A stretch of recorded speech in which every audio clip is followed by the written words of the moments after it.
All right. It's time for some dumb football questions here on the O-line committee. Hell yeah. Yeah, you crack that beverage. Crack the monster. It's go time.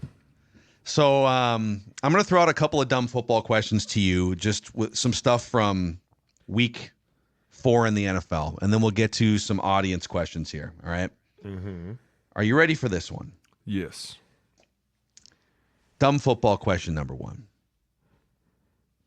Do Robert Saleh and Aaron Rodgers hate each other? So here, let me paint this picture. All right. First of all, the Jets yesterday, and I get it was kind of windy and rainy and stuff in New York, and it wasn't like the best offensive weather to go hang a bunch of points on somebody. Worst. But the Broncos came in. Bo Nix throws 25 passes for 60 yards. The Broncos score 10 points, and the Jets still lose that game at home, Booney. All right. Yep. So that's like the groundwork for this. So everyone's kind of frustrated. It's bad. And on top of that, the Jets commit 13 penalties, 5 offensive line false start penalties in that game. Mm-hmm, mm-hmm.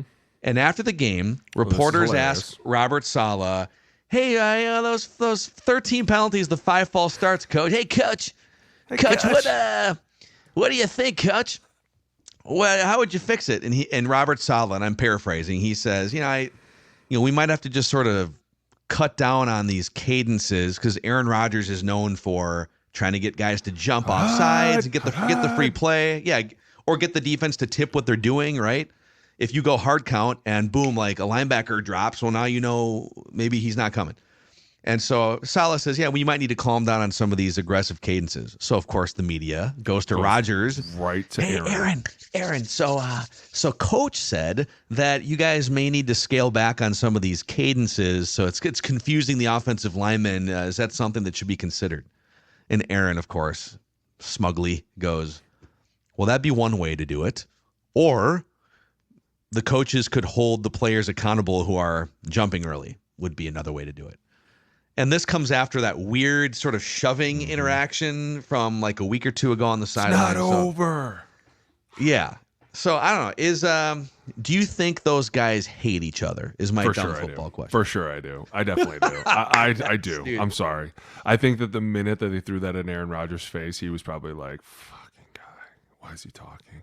Yeah, why are they why is Saleh even talking about that publicly? I stand with Aaron on this. I'm not going to change who I am. I'm going to continuously try to draw people off sides.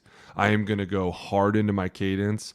And if you can't hang, then I'll find somebody that can. And that's how it's done at the pro level. Like, I never saw a coach that was like, listen, we're just not going to go on the DC because nobody can handle it. It was like, hey, are you stupid? Do you know what double count means? What's our live color this week? What's our live cadence? What are we doing? Like, we're professionals. I think Robert really kind of threw Aaron under the bus, and now I think Aaron, you know how that is. That petty war is going to be game on. Here comes gas on the fire. Because he takes it personally. He takes it so personally. He's a narcissist. Dare you? How dare you talk about my cadence like that? I've gotten your defense to jump off sides more than anybody. I guarantee you that was his response. Like, don't ever talk about my shit again. I run this offense. Hackett runs this offense.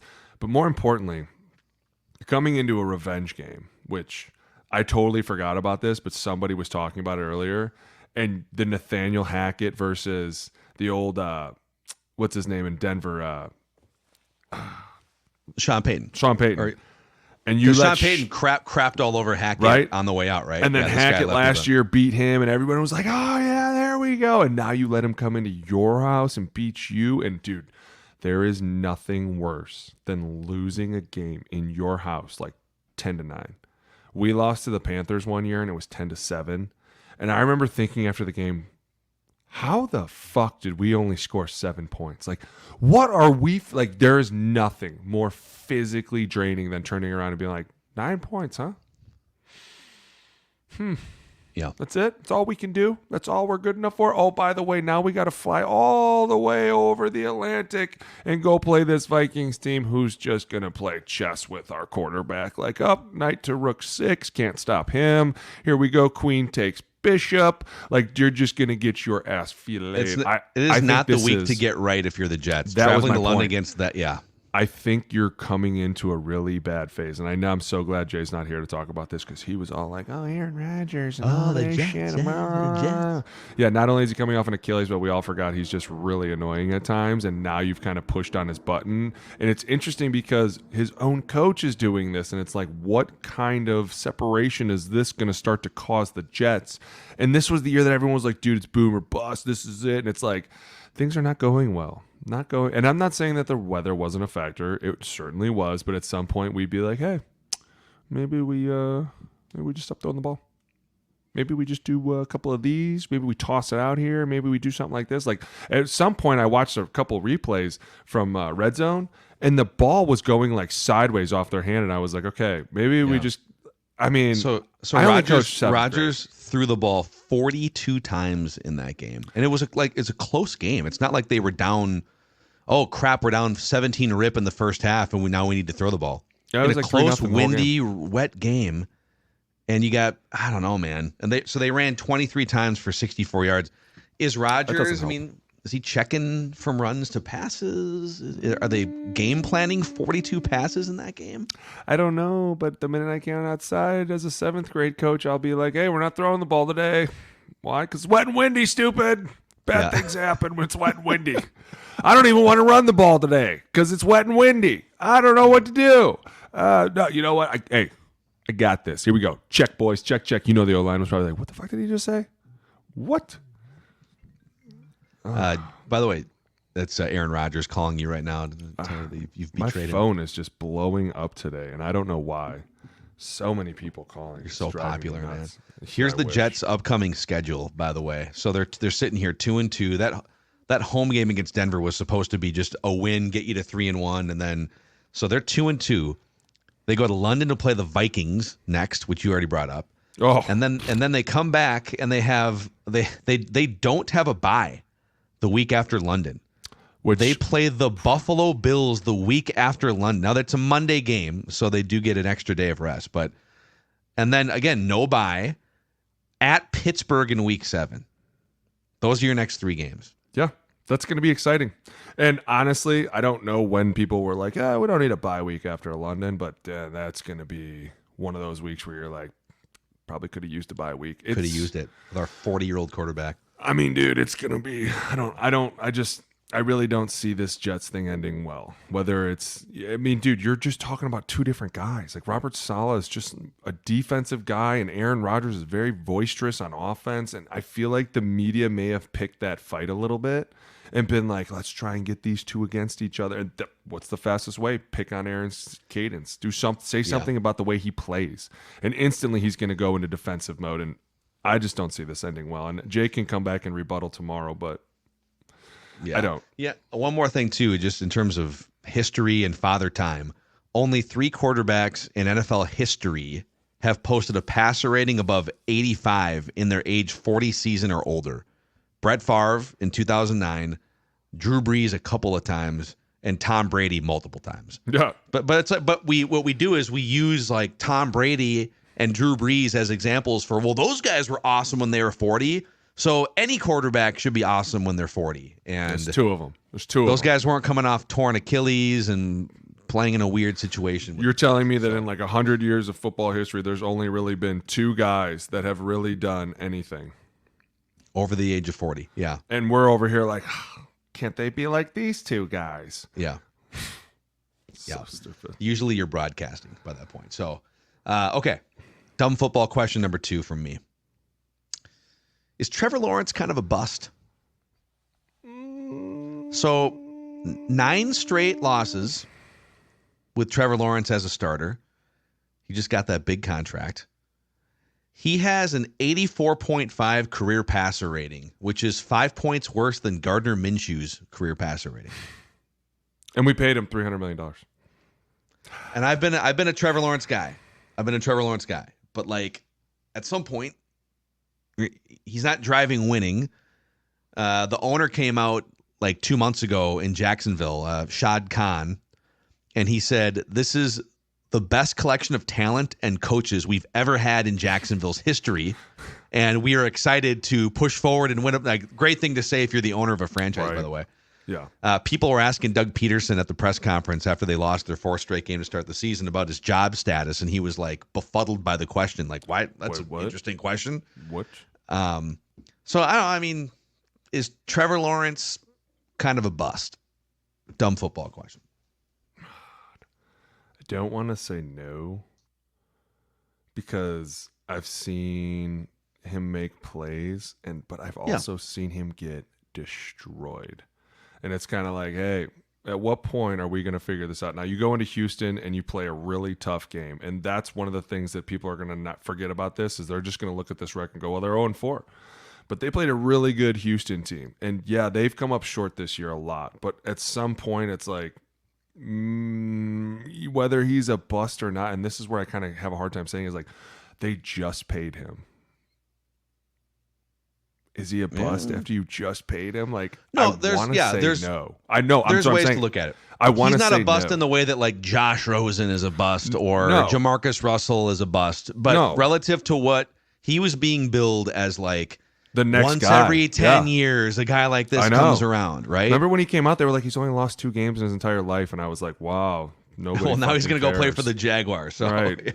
Welcome to an infrastructure that has no idea how to play football. Like, at some point, you just need a cast of characters around you. And I think he's kind of taking the brunt of it right now.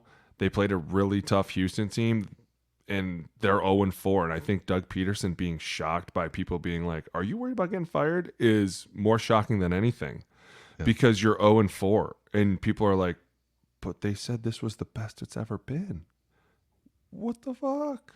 Like, I think some of those early, like 20 years ago Jaguars teams or late 90s would take issue with that statement. Like Tony Baselli. Sure. And for sure they would. Some of those dudes from back in the day. But Dude, it was funny though because I was talking to Johnny the other day in the car and we were talking about the Jags and he was like, were they ever good, Dad? I was like, listen, they had a nice run. I was like, about 5 years ago, maybe 6 years ago, 7 years ago, they had a really good run with a guy named Blake Bortles. And he was like, who? And I was like, exactly.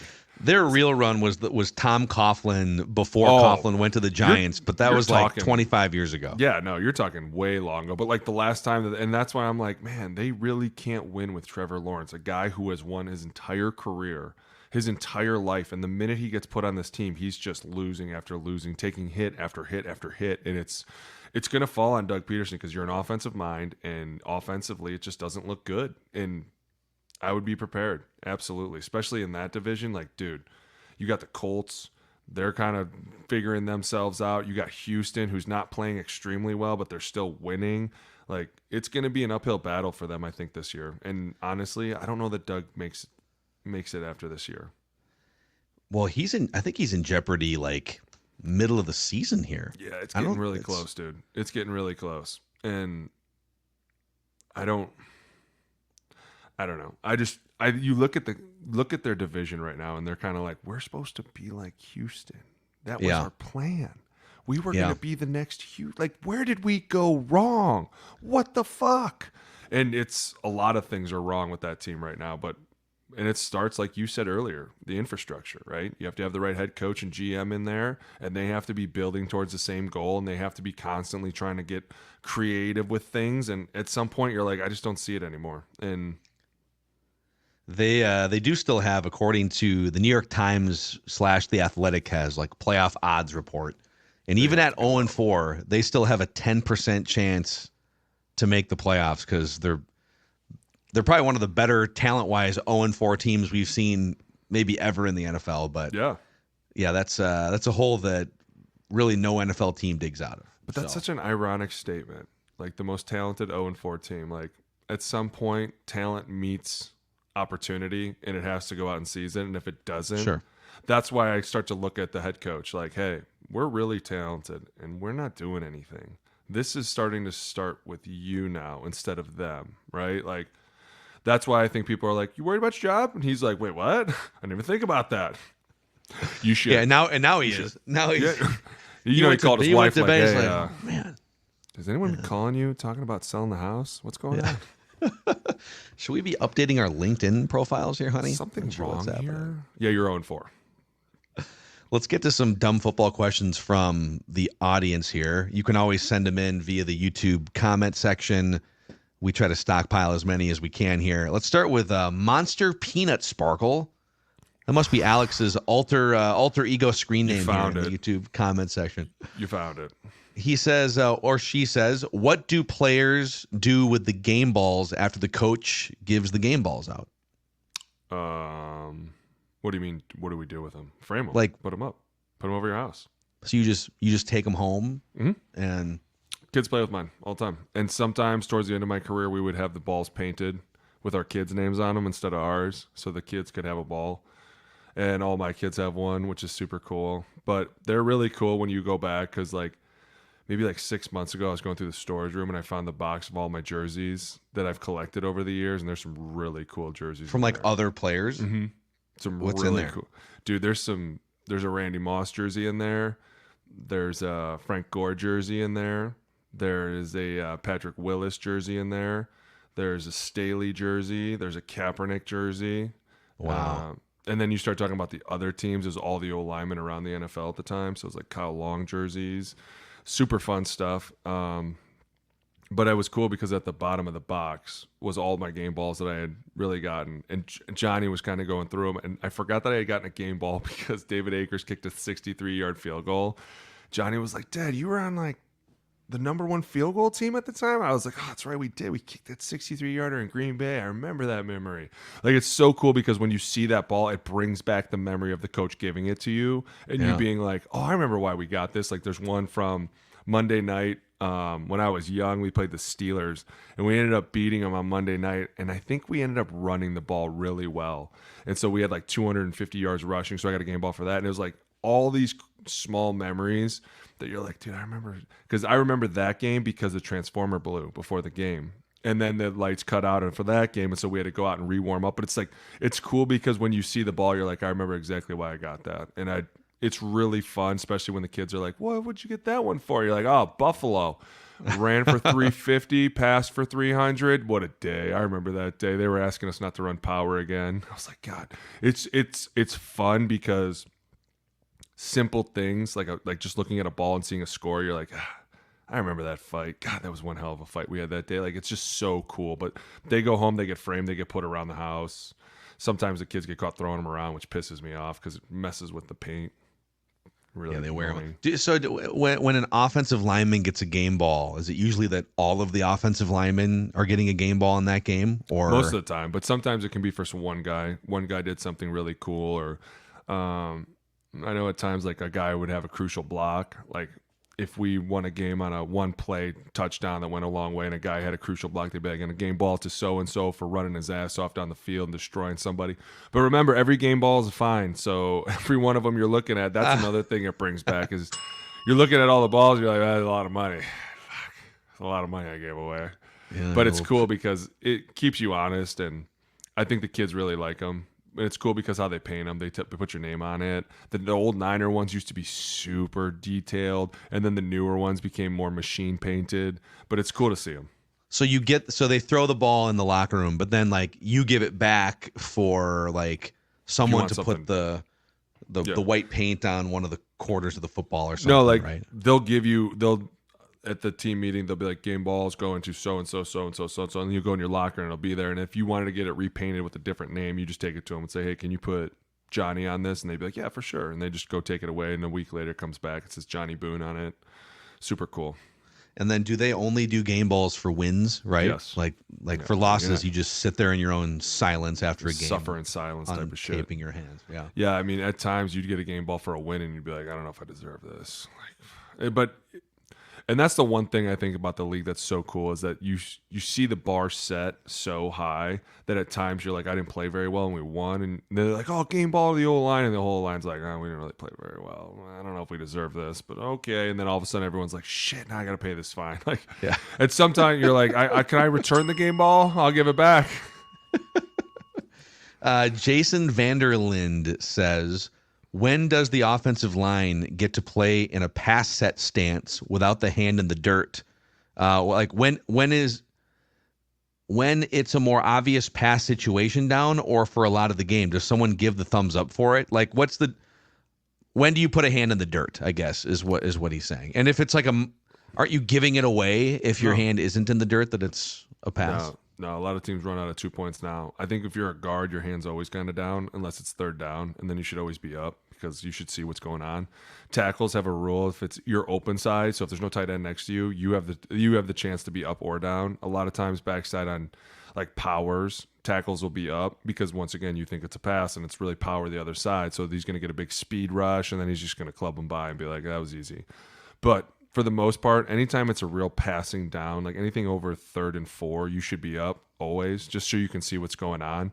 But sometimes different teams have different rules. Like I know some teams, if there is no tight end to your side, you have to be up. So it's like some people give you thumbs up based on like what the formation is. Some people like I don't know if you remember a guy named Brandon Brooks from Philly. He always played out of a 2-point stance. Like even on the quarterback sneak, he was in a 2-point. And I remember talking to someone and I was like, why is he always in a 2-point? Like, because he likes it. He's just always played out of it. And I was like, oh, all right, cool. Some guys are different. Like when you get to the pro level, when you're really, really good, not a lot of people tell you what to do. Not a lot of people are like, hey, I need your hand on this. You're kind of smart enough to be like, oh, it's a run action. I should put my hand down to sell run, right? Like, but a lot of times tackles live in their own world. And if they want to be up, they're up. If they want to be down, they're down. But for the most part, guards are always down. You should always have your hand down, unless it's 3rd and 4 plus. I love watching old timey football. I follow on social media. I follow just a bunch of like old football clips. I sent you and Jay one with like a weird, from like 1960 or something. Yeah. Yeah. And it's funny when you watch old football back in the day, even the wide receivers are in like a 3-point stance. Hilarious, 1971, they're just way out wide in a 3-point stance. Everything, the evolution of football, it's changing. And I think sometimes maybe when I came in the league, people looked at that, whether you were up or down, and now it's just a thing of the past because a lot of people look at it as like, well, maybe he's just comfortable out of a 2-point. I don't know why he's up or down. You know, like there used to be a time when it was like you're down always and you're up always this time. But now it's like, well, if he moves well out of a 2-point and he can still move people, then go for it. Yeah. Okay, I like this question. This goes to some of the Brian Flores confusing defense discussions we've had. This is from Juan Delathon. Why don't all defensive coordinators just show cover 0 at the line of scrimmage and then flip a coin as to whether they're going to go back into a cover 2 or actually blitz? AKA, what is it that actually makes Brian Flores' defense so effective? Because, I mean, what he's doing is oftentimes he's putting 7 or 8 dudes up on the line and they're showing cover 0, but they're really bailing into a cover 2 sometimes, whatever.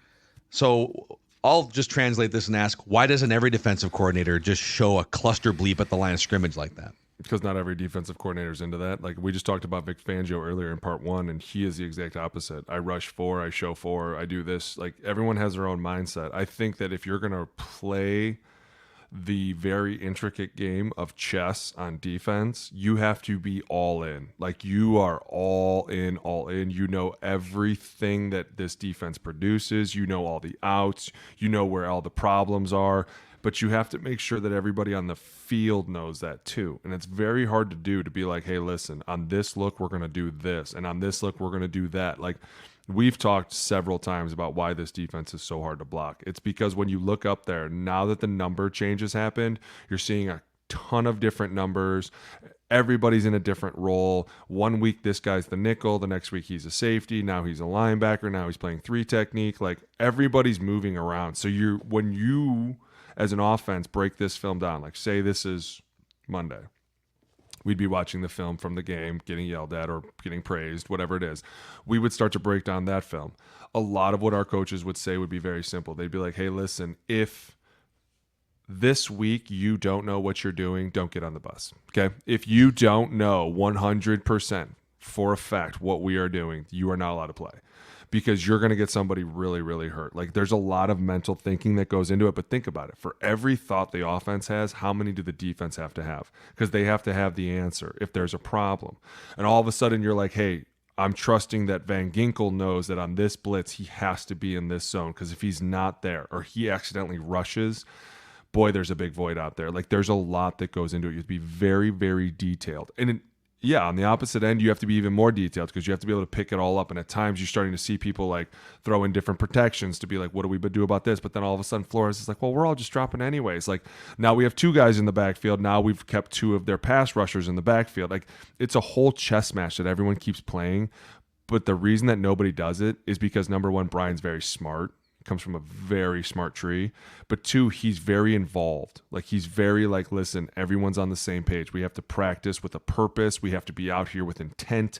Everybody has to know their assignments on every single play, because if you screw this up, it could be a home run shot. And then all of a sudden, then you start to cause a leak in the dam. I think Brian does a great job of disguising who's who, what everyone's moving around.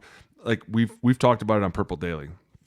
At times, Van Ginkel's outside. Now he's inside. Now he's on the other side. At times, Martellus is a safety. Now he's the nickel. Now he's the Mike. Like, when you're walking up as an offensive line, we know for the most part this guy's going to be the Mike. Why? Because he's the fucking Mike.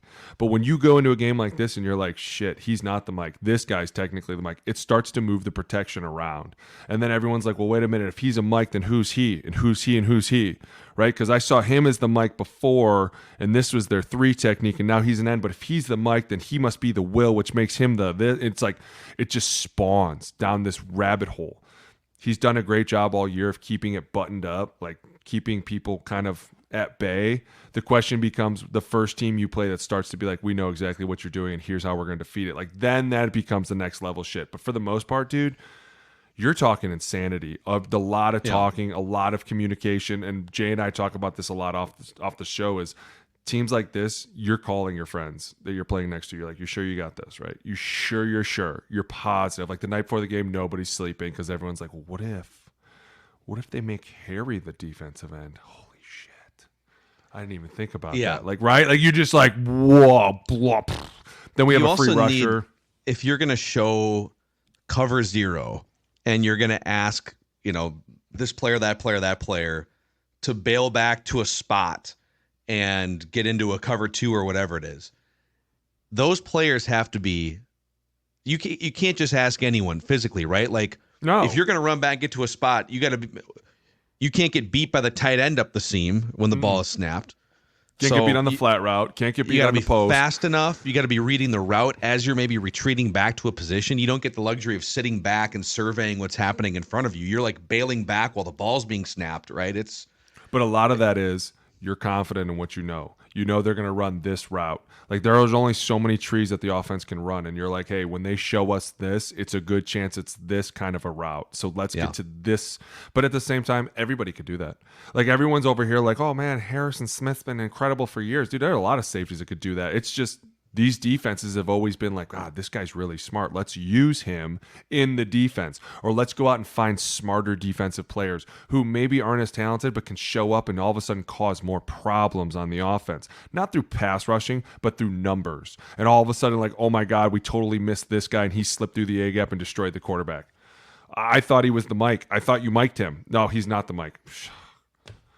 Okay, well, let's go back to the sideline and talk about it. And that's the worst, is when you come back to the sideline and they're like, what happened? You're like, don't. We just had it out there. We're going to have it out over here. And all of a sudden the center's like, well, nobody knows who they're blocking. And you're like, listen, dumbass. Maybe if you would have mic'd the right guy, he is the mic. Like, it's just a big fight. And you're like, this is never going to get ended. Yeah, as Brian Flores and Kevin O'Connell say on the Vikings, they're trying to create mental fatigue and mental warfare just as much as physical, right? It works. Let's do, I think, one more here. Frank says, what do players typically eat on game day? I feel like I always did better with little to nothing in my stomach prior to engaging the core or exerting yourself in general. Any stories of players making the wrong food decision before a game and causing a situation on the field?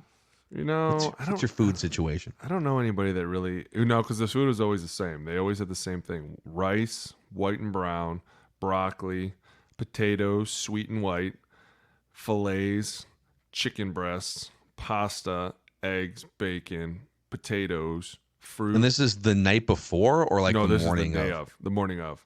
But I always eat the same thing: broccoli, steak, and potato. I always eat the simplest things to digest.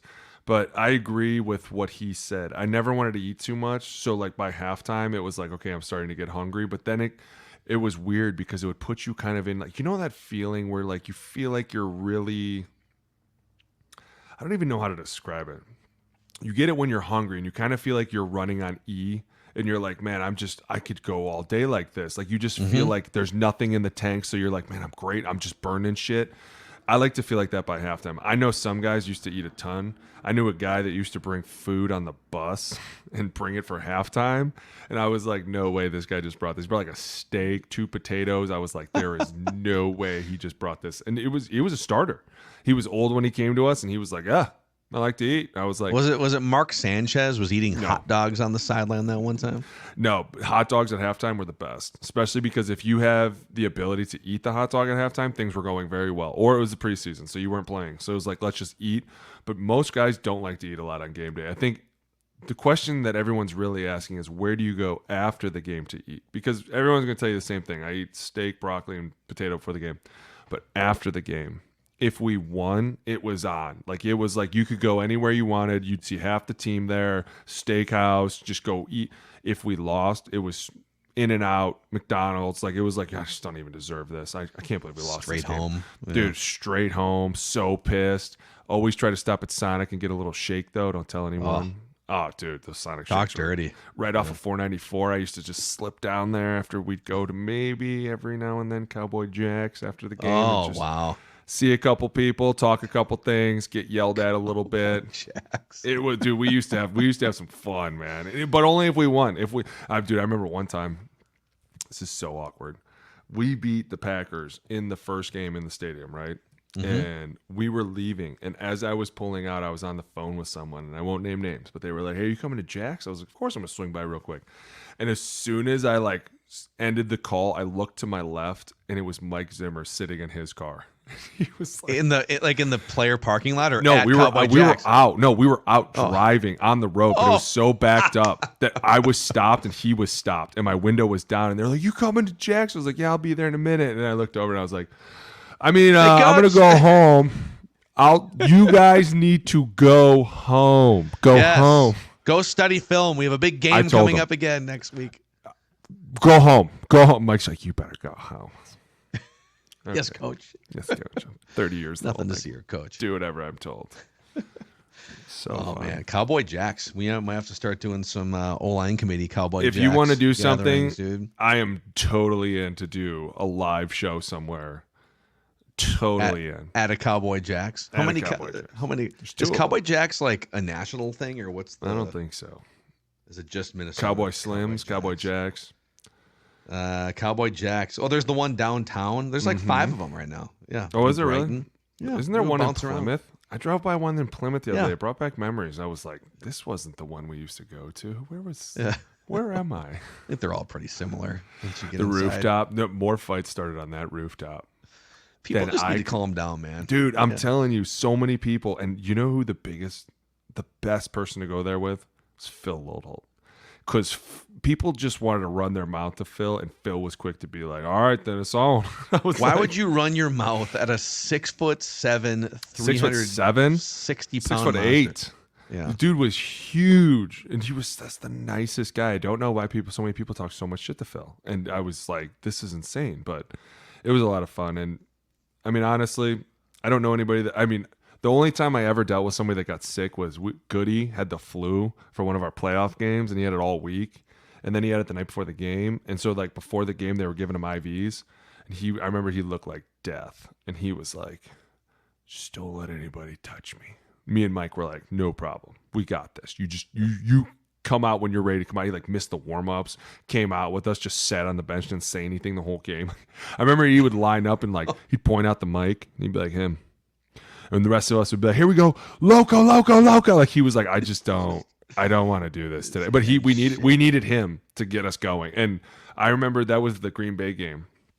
BJ Raji hit him late, and it started a pretty big fight. And I don't think BJ knows why that fight got started, but it was because Goody had the flu, and he pushed him late, and Goody was like, mother. And me and Mike were instantly like, game on. We're just going to go fight. Because I remember Goody was like, just don't let anybody touch me, and we're going to be okay. And we were like, all right. The crazy thing is, we were going for a record with the most consecutive starts as an O-line, and that's why we were like, Goody, you got to play this game. You got to do this with us, man. It's a playoff game. We need you. He's like, I'll be there. Ivy just dripping all week. Playing a game of football with the flu sounds like the worst possible thing.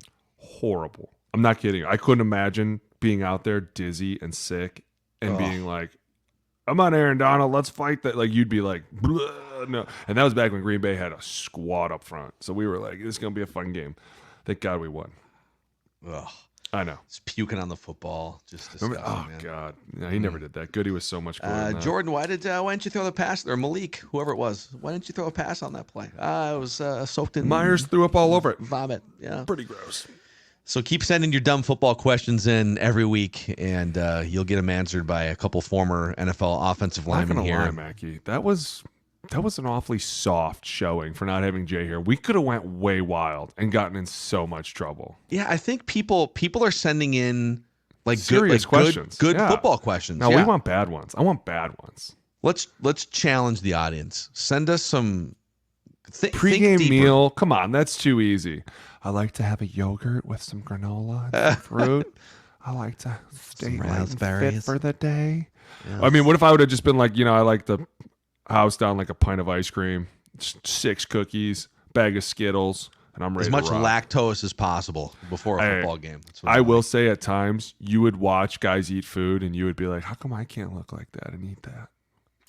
Bastard.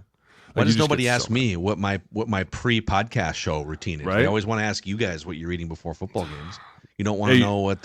You know what? One thing that I will say that was pregame that was kind of funny that I always thought was funny was you would see guys sitting around drinking coffee. And one of the most interesting people that I ever, 10 minutes before a game would be drinking a cup of coffee, Justin Smith. Caffeine, right? They're just trying to get coffee. You be sitting there before a football game drinking coffee. Well, I wouldn't because it would. That's it would my get point. It would get my stomach going. Dude, Yeah. he was.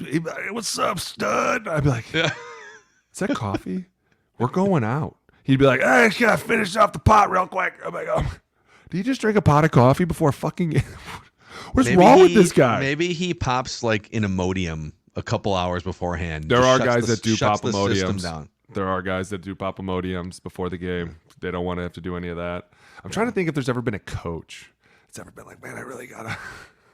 I don't think Well, so. don't they like if you don't they have you can like take a leak in a tent on the sideline, right? I don't know. I've never done that. I'm going to be honest with you. I've always felt like I've had to take a piss. Anytime the ball gets kicked off, I go, shit, I got to piss. And then I run out there and forget I have to piss. Oh, yeah, it's amazing. Yeah. It's every single time the ball gets ready to kick, you're looking around like, you got to piss too? And they're like, yeah. I'm like, yeah, me too.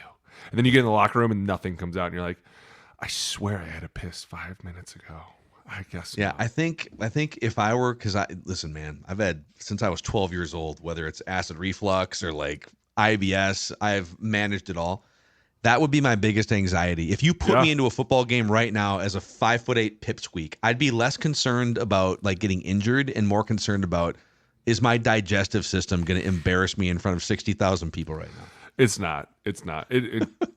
The worst is when guys in those dark pants. The guys would be in the field like during a TV timeout. They'd be like, man, I really got to piss. You think anybody will notice? I'm like, yeah, we're wearing gold pants. I think they're going to know. I think they're going to know right away. I'm not going to lie. There have been a few guys in cold situations have pissed themselves to be like, I don't care. I need to get hot. And I was like, do you? Man? I know. Do you?